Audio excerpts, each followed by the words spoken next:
How can we hire more police officers?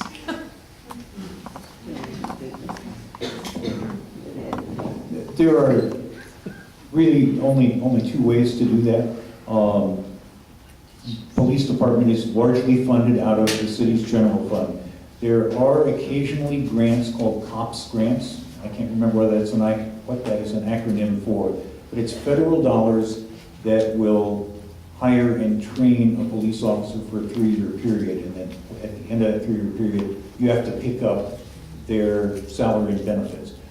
So that's an option. We've got about 20 officers on the police department now who came in that way. It's a budgetary issue in terms of setting aside the dollars and prioritizing dollars to dedicate to that. The other is a qualified officer issue. You don't want just anybody to have a badge and a gun and be a police officer in your city. You want them well-trained, you want them well-educated, and you want the right kind of personality. And it is not everybody, and it takes a while to train an officer. Mr. Podgorski.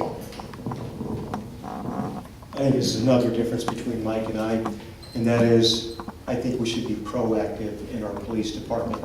It's much more expensive to be reactive, so while we squabble over a few dollars in terms of hiring more police, it's actually more expensive to mitigate against that. My graduate degree in economics, one of my subspecialties was crime and economics.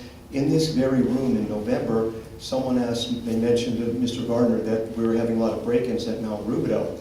And his response to that was, well, we don't want to put signs up because then people think that'll cause property values to go down. And my response was, Mike, with all due respect, we should never sweep crime under the carpet.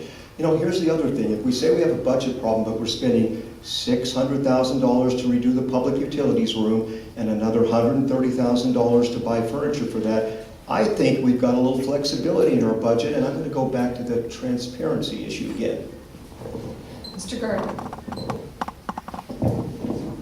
It's important to realize that in government, not all dollars are the same color. You can't move them freely from pot to pot to pot. You can debate all day whether it was a good idea to spend $600,000 on the utility boardroom or not, but those are utility dollars. You cannot move them to the general fund except as part of the general fund transfer, and that's already accounted for.